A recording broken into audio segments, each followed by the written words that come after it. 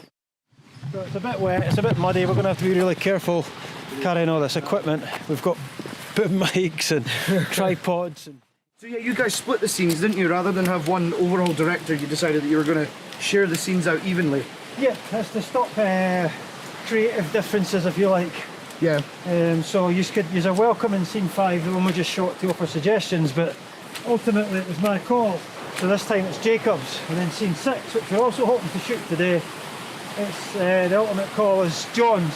We just thought it was the best way to make use of our time. It's all about the time. So really what we're doing as well is we're going from scene to scene whilst travelling further in and planning scenes to do on the way back as well.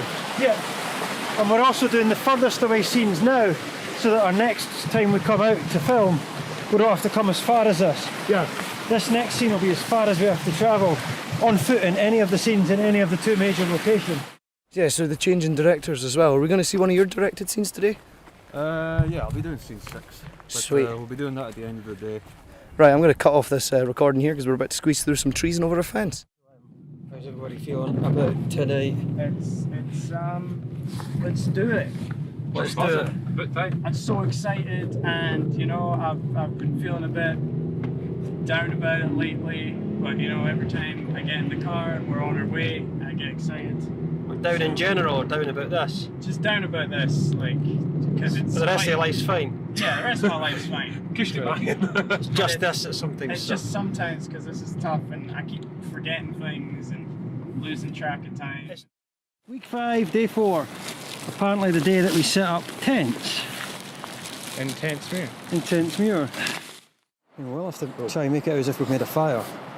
Grab some rocks. Yeah, we'll need some rocks, we'll need some wood. Me and John are the only ones with fire. The smokers are the handy ones here. Yeah, nobody complains when there's a smoker in the woods.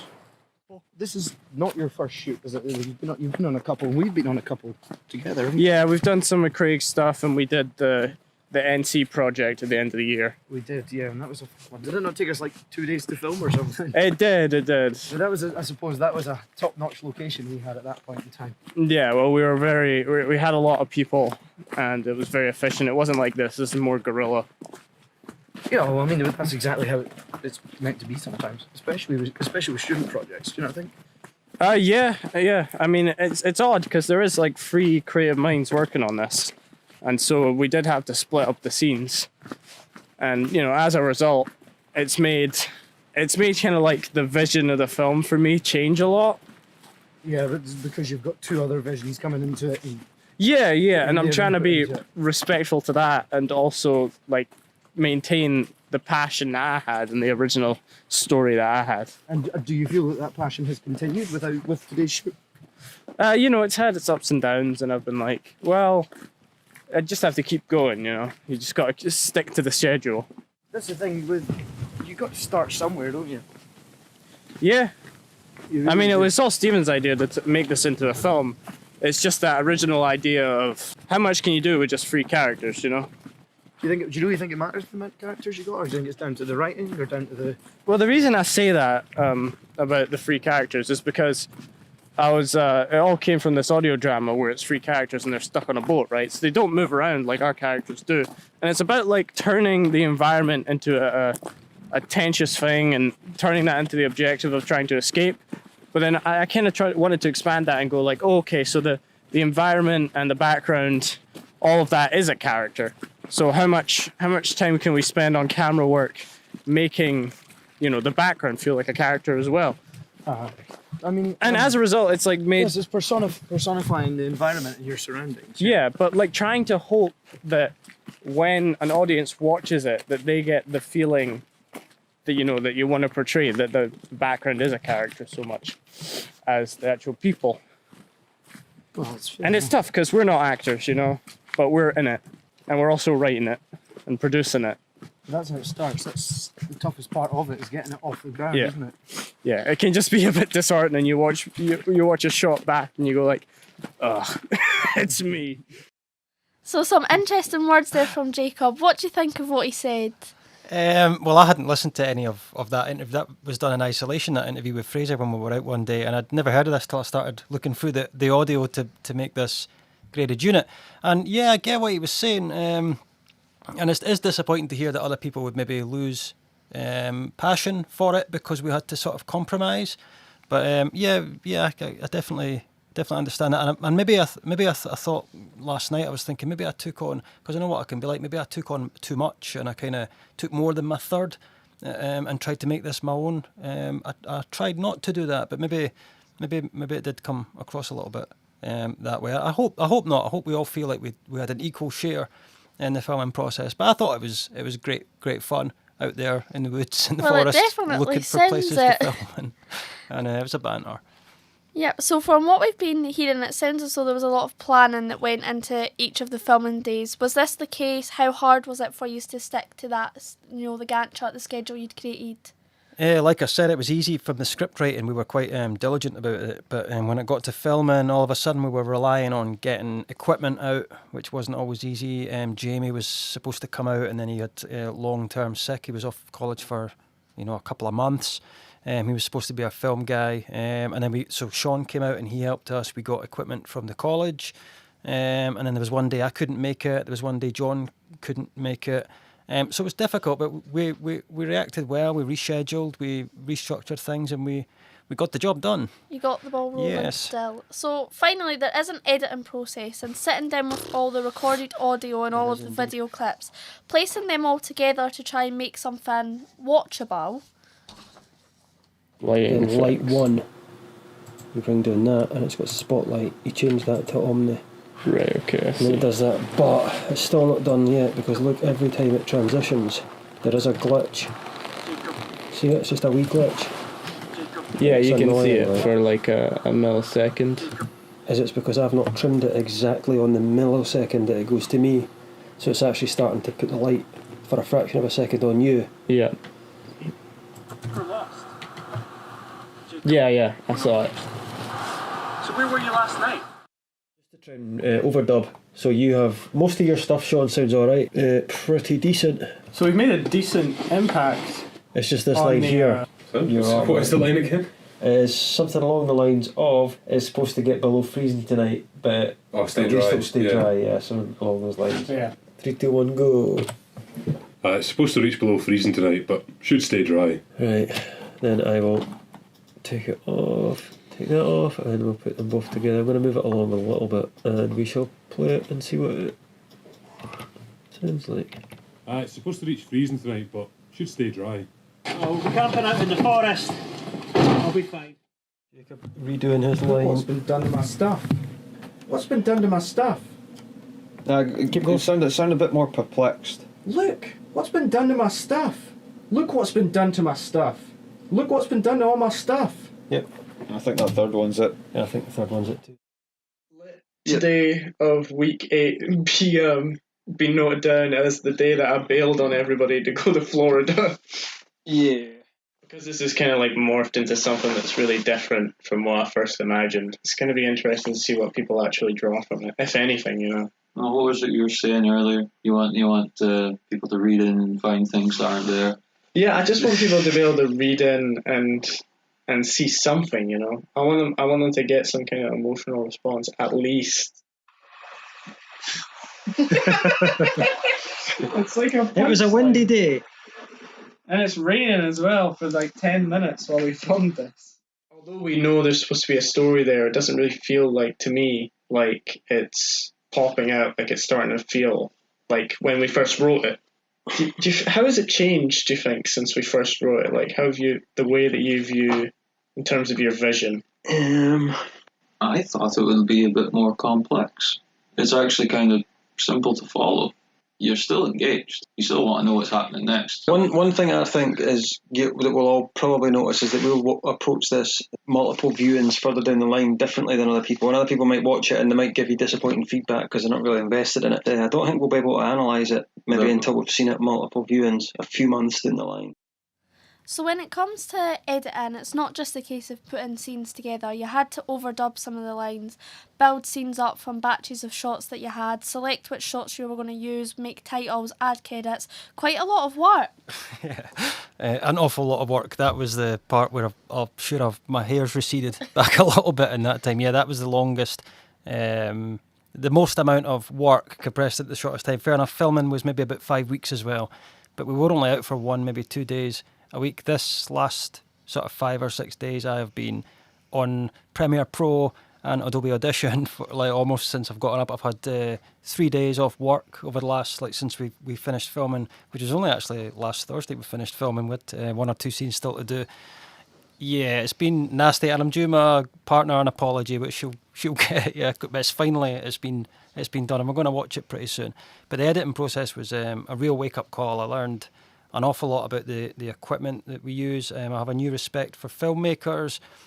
I mean, you watch the credits back at the end of a film, and it takes like 5 minutes for them to roll out. There's a lot of people go into making films, and here we were, 3 students, didn't really know what we were doing, hadn't really done much, no much experience, and just giving it our best shot. And I'm proud. We're going to watch it just now, and I think it's going to be a laugh. Seems like a lot of work, Yeah. but definitely something that was worth it. So how did you deal with overdubbing, some of like the lines The overdubbing, and stuff? yeah, because it was so windy, we couldn't hear back some of our lines, so we had to get into the studio on ADR. It's called. It's like automated dialogue replacement. So you say your lines, and then we have to try and sync them up so that on the film our lips are moving at the same as it's so.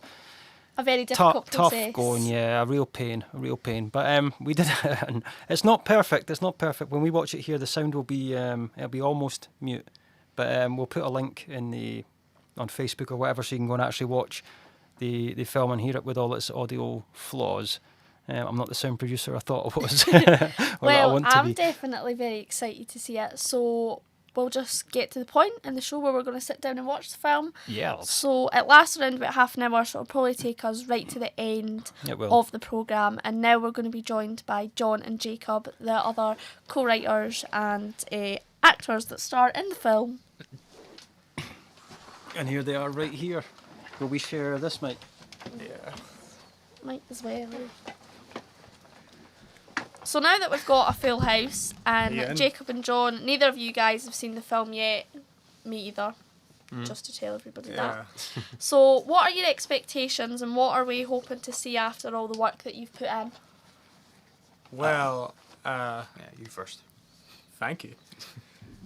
One of the things that I've always been thinking about is how much Stephen sort of took on, and he, as he said, was slaving away editing.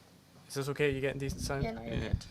And as a result, I haven't seen this sort of finished product, so I'm excited. But there's scenes and there's shots and stuff and performances where Stephen's always said, well, look, you can make your own cut, and you can, if you want to do that. But I was interested in this, and the kind of ideas I had were really kind of grand.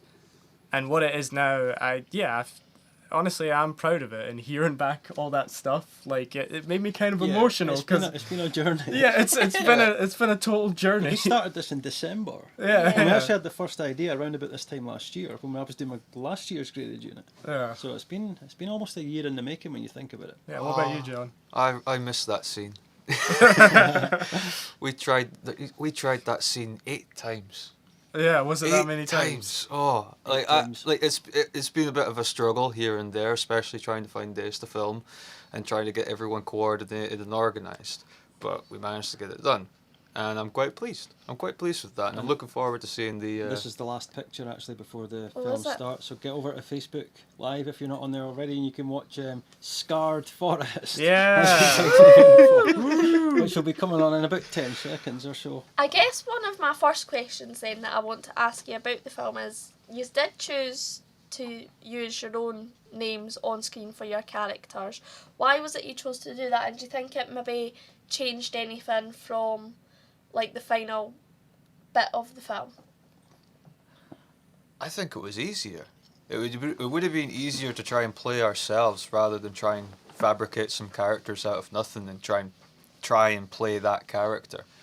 And if we could just I don't know, bring across something of ourselves within the filming of it. Yeah, I think kind of when we were writing it, the idea I had in my mind was that it would project more honesty, and if we were just sort of being honest on the screen, but managed to sort of turn ourselves into a little bit of characters that was, you know, outspoken enough, obvious enough that an audience would pick up on it, then it'd be quite easy to act in it. Yeah, but so then, you weren't completely yourselves. You did try and it's true. obviously work towards what you'd I written think in the the idea script. was that rather than creating characters from complete scratch, because we're not writers, we could basically use ourselves, but sort of enhance the qualities of our own, so we would know the characters without having to come up with completely new ones. A caricature of ourselves. Caricature of ourselves, or something that's like extra real, you know. Yeah, that's quite a good way to put it. And I think that does come across when you watch it. There's certainly, like, John does act in Johnish ways, and Jacob a wee bit, and we tried to bring out more of, like, Each Man other, Nasty side as well. Yeah, We tried to yeah. bring out parts that we wanted that we thought fit the story. So this first scene, we had hoped that this was going to be done in a pub, but we had problems. A pub that said, "Yeah, shoot down, yeah, we let us down."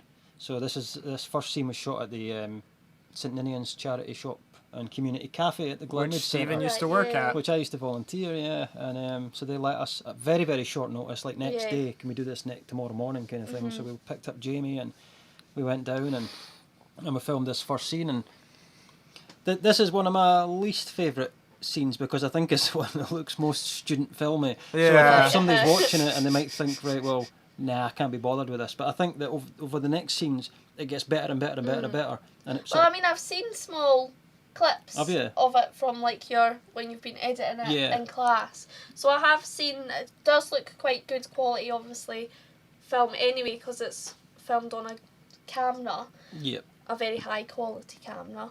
But I think one of the questions with having it based as a student-y film one is how difficult it is to fit around your normal college work on top of everything you were doing, plus having to film, and you know you'd have to remember what sort of clothes you were wearing because you need to make sure they're the exact same. Like, was that something difficult? Did you ever have a mind blank? I'm sorry, I don't want to cut off your question, but there's the shot of a tunnel, which I was like, let's not use the tunnel shot for the longest time, and it's in there. It's in there. Why would you not want it to be used? There's ominous music over this title though, and Right, and it's quite cool. You have to watch again. Anybody who's listening, you have to watch the film, which we'll On put a link YouTube, to we'll on put the YouTube link. with the audio to get the full effect. So to- here we are in Sean's car. To address your question, I think it's been a bit of a strain on all of us to try and just get it all working and the ball rolling together. But we all remembered what clothes Well, we were Sean's a wearing and character. everything. Well, there's Sean, right? And look at his hair. And then when you see him in class, look at his hair. He's Yeah. gone through two Hair not changes. cuts, but different Hair colours. colours. That was truly while we've been filming inconsiderate. this. Oh, did he? So we had to chuck a hat on him to Oh. cover his ginger hair I have in one of plenty the of hats. scenes. Imagine you hadn't realised though. That would have been a nightmare in having to try and. I think we know each other's sort of face structure and clothes better than most people because we're Yeah. always looking. Is he the same? Is he the same as he was He's the before? same. Yeah. Well, there's Sean's- We little just took things. pictures of everybody when you started, and then if I you just turned up on washed set, my clothes just- because often they got muddy and just put them in a bag and that was my filming bag. Yeah. And it was there. Well, so, Sean's hair did turn blue. It's kind of hard not to And then obvious silver. not to notice that. And then silver, you know.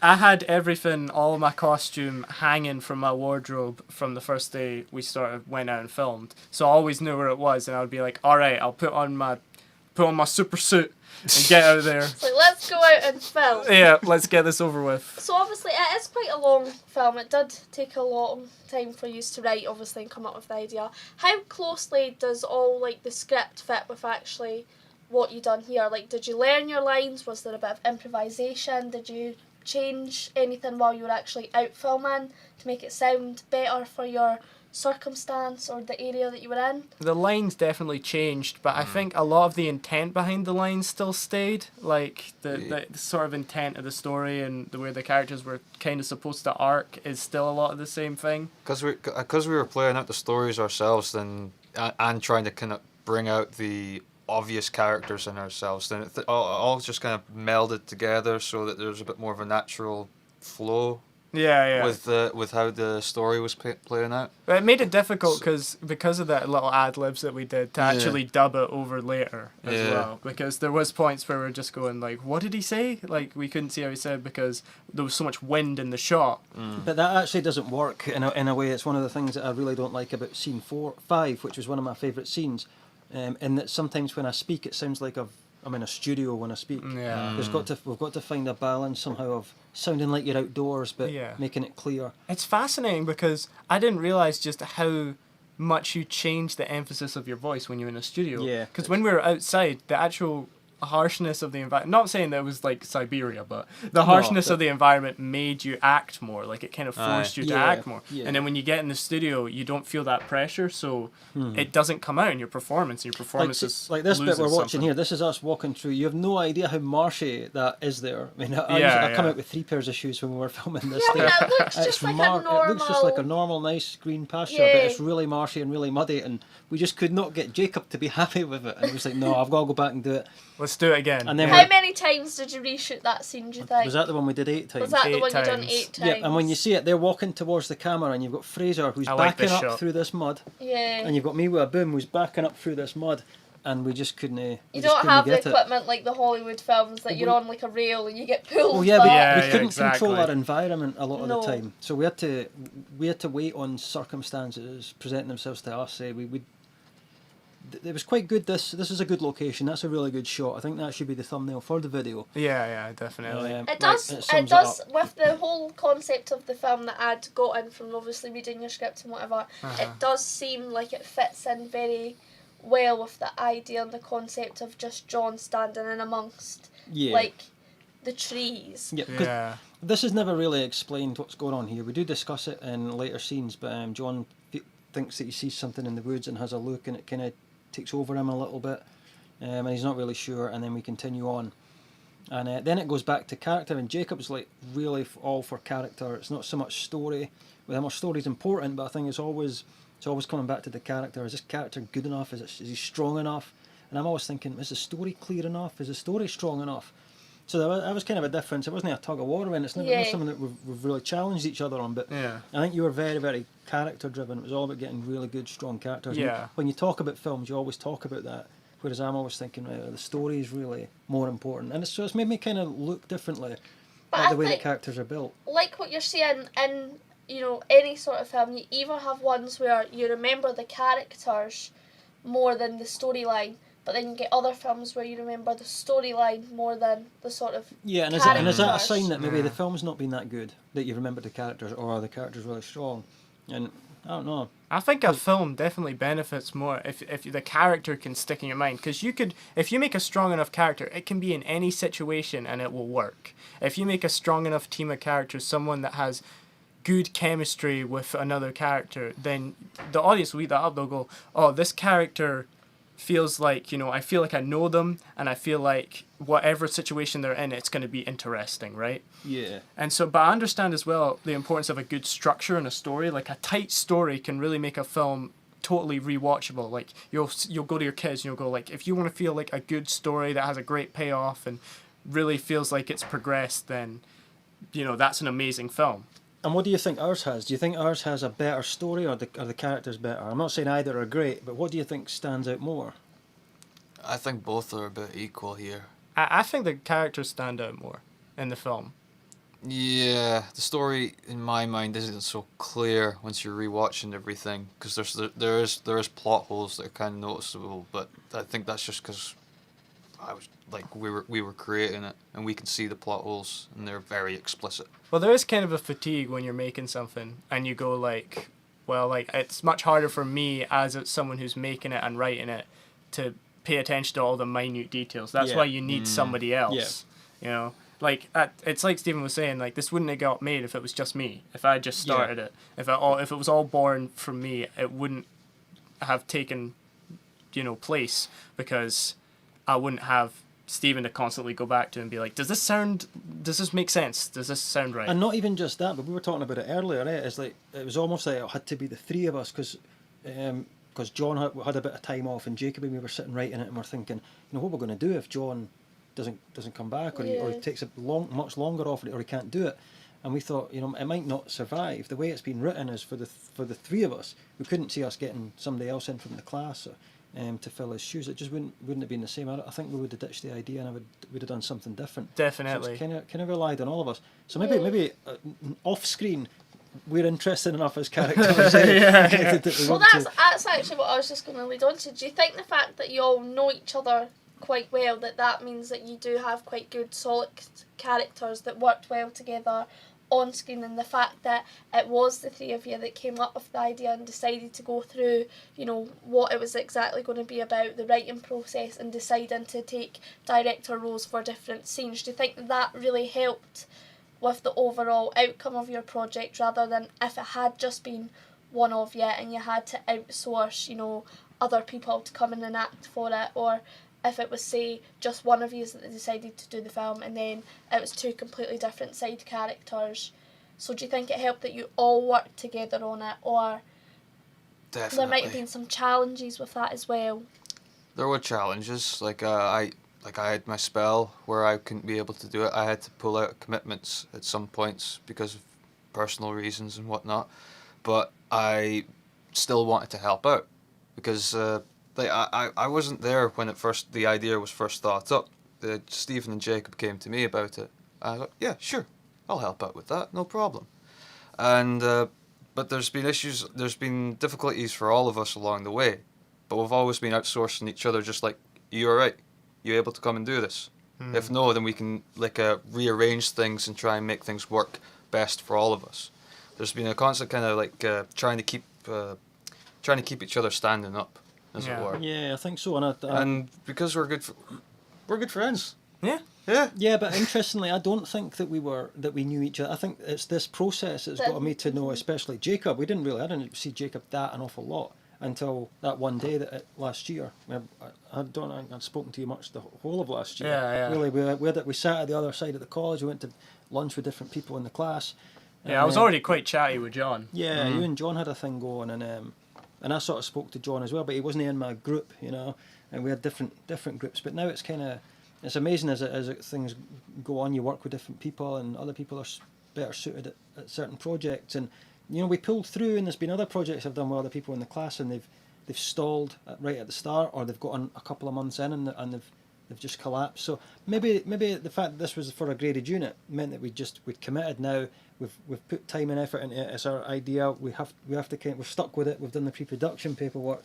We had to see it through. But so yeah, I think it's more the process. I think if you'd asked me 5 months ago when we first had our meeting, would this actually work, I would have been thinking, I don't know. It seems weird. A weird choice of the two guys in the class to actually be working with it. Why these two? It seems weird. Yeah, because the three of us were very opposite personalities. Yeah, we are pretty different. But that's an attribute, I think, in the film. And because we sort of got to know each other, it would help if we knew each other better at the beginning. But because I think the making of this film is in itself like a piece of art and a piece of character building. Yeah. I can't believe the emotion that was actually in those clips, of me. It's like sitting there going and I just couldn't. I completely forgot that conversation, and it just struck me how real that was. Yeah, because we were sitting, John, me, and Fraser, and we'd had all this gear, and we were supposed to go out, and Jacob was nowhere to be seen, and he was not answering his phone, and he hadn't been on Facebook for hours, and it sucked, but he was on the bus, and we all apologised, and we got going. Yeah, But I was guilty, touch and go, and we were actually talking about what happens what we're going to do if he doesn't turn up. Yeah. And we thought about still going up to Maspy Den and up to Falkland and trying to get some shots anyway, just to get the filming started, even if it's just shots to transition and that. Maybe not act a piece out, but just try and soak up the area and get some photographs and scenery. Do you think as well then that the whole process, obviously it seems like it was a lot of fun for you because you're sitting having a laugh about everything, the whole process, and obviously it has brought you closer together, and you all have touched on the fact that it was quite difficult to get together for filming sessions, but how difficult was that in hindsight with the sort of schedule that you had? Do you think you maybe pushed yourselves to get it all done within quite a small amount of time? Do you think maybe if we'd have had longer you could have thingied it out a bit more. What's your opinions on the whole time scale of doing your film and being able to all be in one place at the same time to film it? I remember us adhering to a schedule, and then I don't remember much of the schedule being adhered to. I remember there was a deadline that we had to meet, but the schedule seemed to have gone missing. I don't know, because we had to improvise a lot when it came to filming and trying to get the right shots and redoing the right shots. We had to redo scene 14, the last scene, because it just wasn't good enough and it just didn't make too much sense. Yeah. So we had to redo that. And that was just last week we did that. Yeah, we just finished it up last week. Not even a week ago, it was Thursday last week. We did those two scenes. Very quick turnaround. Yeah. Yeah, and so there are aspects that are rushed for sure. It's odd because we wanted to plan this really thoroughly, and we're like, we could do it in the timescale. We could definitely do it, but other commitments just got in the way, and it was like we had shot sheets and we had all these ideas and ways to like kind of really structure our ideas and get them in there as quickly as possible. But we just had to improvise in the end, and I think that's in a lot of filming. Like, obviously, this is like the first film I've ever made, and I needed lots of help. But it's like, I think in filming you have to compromise and you have to settle. Oh, here comes my fall. Oh, I love this shot. Yeah, this is where John kind of has his whatever it was earlier that was gripping him is now sort of. I don't know. Do we know what's happening? Yeah, it's taken over. Kind of, yeah. Well, I'm glad you're getting... following very nicely on to the way that I like to ask you questions here. We can't ever watch that bit without chuckling. I know, we always laugh. Well, it looks like it's been done very well. Do you think that people, when they watch the film, they'll actually be able to suss out everything that's happening, that's going on in the story? Like you heard with the feedback, this is a good scene. We got, Fraser had said that you need to be sure that you spoon feed people a little bit more, and we thought, well, because it's other filmmakers, student filmmakers that are likely to source this kind of thing out, they're going to be looking at film the same way that we're looking at it, in which we don't want to be spoon fed. We want to have to think about what's going on. We don't want to be on our phone at the same time. We want to be engaged in just the story and looking at shots and wondering about the technical aspects. So we hope that people of a certain interest and commitment to film will get more out of it than just your casual. So it's like the film version of Cluedo. It's like you have to guess your way forward. But nobody did it though. That's not the kind of thing. I mean, it gets onto nobody did it. But right. Do you know what I mean? Like, it's a mystery of, trying to really work it out in your head. You want your watchers to be able to really think about what's happening, rather than, like you said, spoon feeding them and making them sort of see. It is, like I said, I want, we want them to read into it and get something from that, like, kind of build their own monster, even though it's not a monster. That was an issue we had. Yeah, people kept saying, when they were reading the script, where's the monster? It was a monster in the woods. It's like, what are you talking about? We're 3 students. How are we going to get the budget for a monster? What are we going to do? Oh, we're just going to go right into a shop and get like a costume. Well, the running joke was if we only had 50 grand. Yeah, if we only had 50 grand. 50 grand and 6 months prep work, we would have been able to control our environment. See, this scene here is one that John was talking about in the clip. The time it took to do this scene, because it was a nice day. It might not look it, but it was a really nice day. And the amount of dog walkers and people that just kept walking by in the middle of filming, we would get one line done, and then we're going to have to stop. And so this is all done piece by piece. I'm not really too big a fan of this little bit here. We thought about how we were going to show this sort of creepy, like witches. It's like the first revelation of the drawing, what you've been drawing the whole time, even though it's on a different page. You start on the left page at the start, and now it's the drawings on the right. I mean, you've been doing a bunch of drawings. You could say that maybe your character is like experiencing something, and maybe the picture's changing to him. Yep.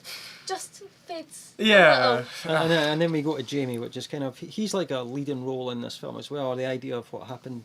Yeah, his scene is pretty important, really, when it comes down to it. Like, the whole concept of what the forest is doing is supposed to be anchored down by Jamie's scene, which we're going to see pretty much right here. And I actually think it's sort of like a coming of age movie where Jacob's the main protagonist, really, because he starts off really nervous, and he actually not saves the day, but you get the impression that we wouldn't have survived maybe if it wasn't for Jacob. And that was always the idea I was trying to go for. Jacob and my role switched that role reverse, putting the emphasis on characters. This was actually the scene 10. This is. That's the just first now, thing but we this did. is the first thing we did. Yeah, the first scene we shot actually. So it has a lot of like alternate shots and stuff, and we got like Jamie to do things. And he over. looks really depressed there. It's really good. Like Yeah, we yeah. asked him not to shave.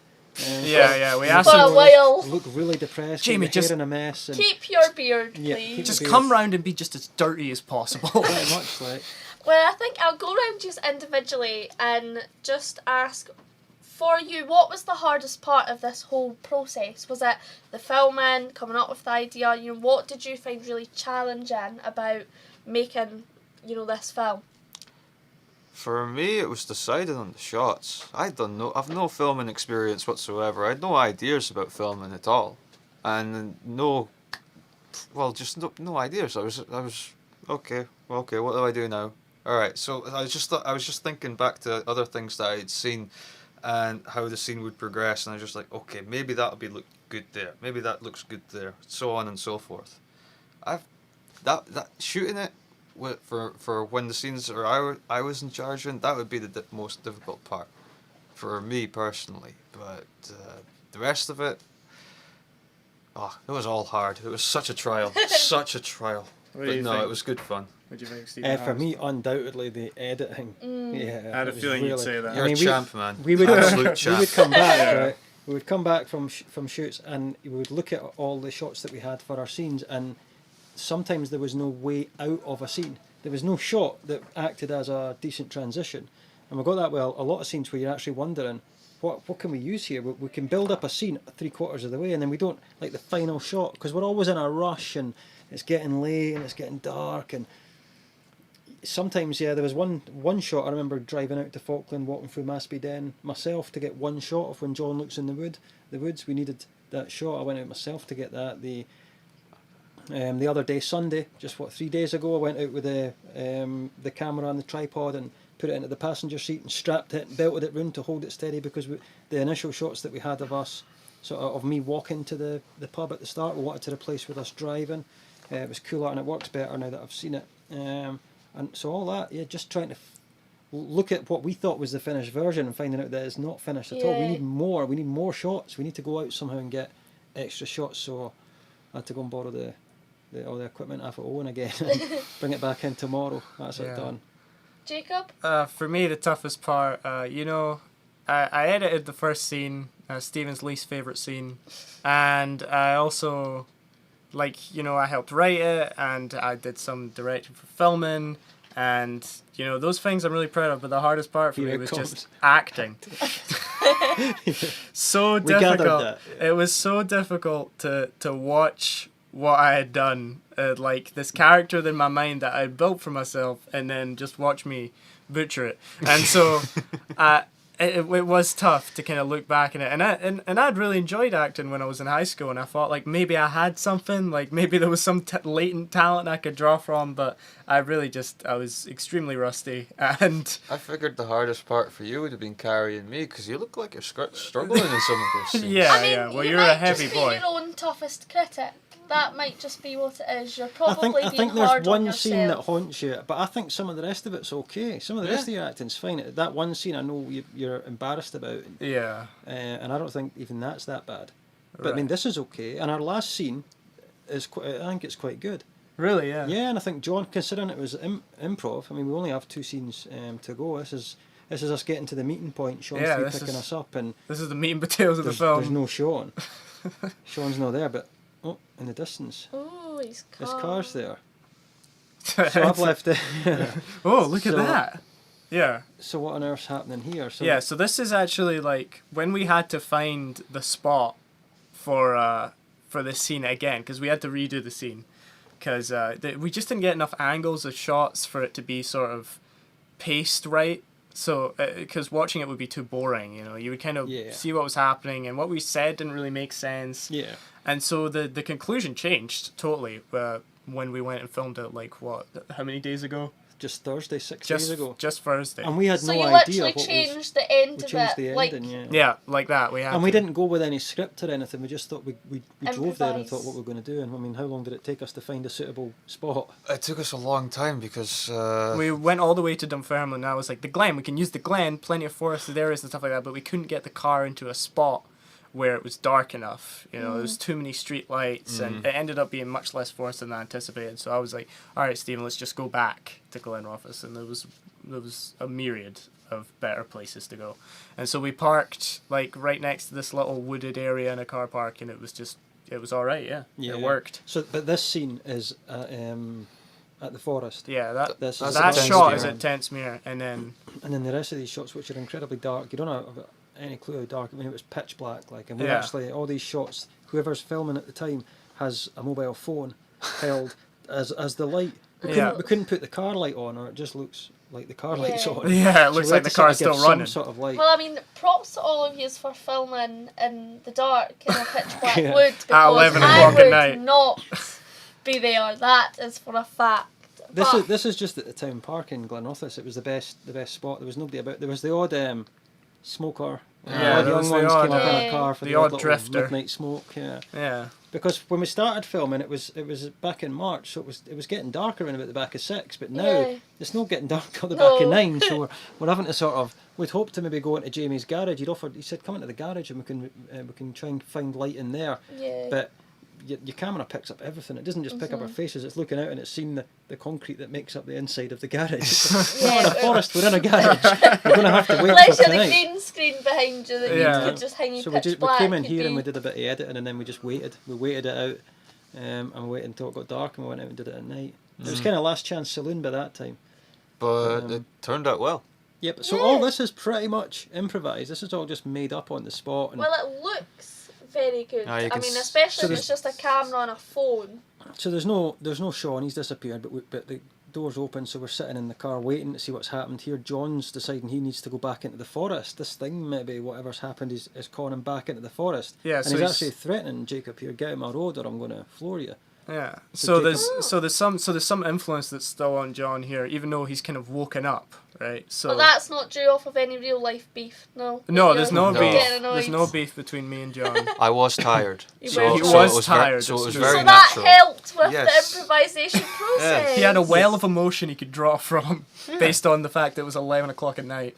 So do you think you'd ever do anything like this again? Maybe make another film? Well, actually, we're planning something. Ooh. So Tell me more. We're already sort of coming up with ideas for what our next thing, but I think we want to do something that's a bit more. We want just to admit it, tongue-in-cheek.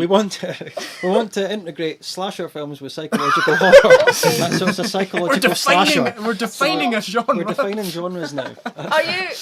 So is it going to be something completely different to this film, or are you maybe going to? We think that to get the best out of characters, half an hour is the absolute minimum you can really get. You need it to be a little bit longer. So it's not gonna we're be actually a thinking about maybe an sequel? hour. An hour long film, yeah. Yeah, a sequel. I no, think No. I think there should be a sequel. You think there should be a Yes, sequel? because there's unanswered questions there. There's unanswered questions in this that need to be addressed. It might be one of those sequels that's directed and written by another Yeah, bunch of yeah. people. I think- fan fiction sort of thing. Yeah, I think we could. I mean, if you're aiming very high to get things like that, but it's very possible, Stephen. It is. So this is like the very last scene. I mean, it's just about done. There's a couple of minutes to go. This is just us This is, talking. We're kind of like we're getting basically to the end of this, and it seems like it's over for us. You know, like all hope is kind of lost. But John, we've just kind of resigned to the fact that John's out there. Yeah, he's gone. Sean's not coming back, and so whatever happens here, maybe we're all just doomed. Yeah. But then the man whose hair used to be blonde, but then turned black and then turned silver, so with Is the now hat wearing on, a hat. He's going to come back and He comes back with a hat. he comes back with a hat And a vengeance. I found And it in the woods. Yeah. It's one of my hats. It's a And so very you'd have to bright watch hat it and too. see what if you can follow it yourself, or if you need it pointed out. And if you Yeah. need it pointed out, odds are you're not a student filmmaker. I mean, is there any points that you went through it when you were editing it that, you obviously if you watch a film, sometimes you can really pick out when they've done different shots and somebody's Yeah, I like watch films hood's differently been in the a wrong wee bit. place or Yeah. whatever. Did you go through it and see any of that, or do you think you were really technical with how you use? No, there's a big tripod sitting in the middle of the woods that you can see if you pause Yeah, it. In scene 5, there's a big tripod sitting there that we forgot to move. I will keep my eye out next time.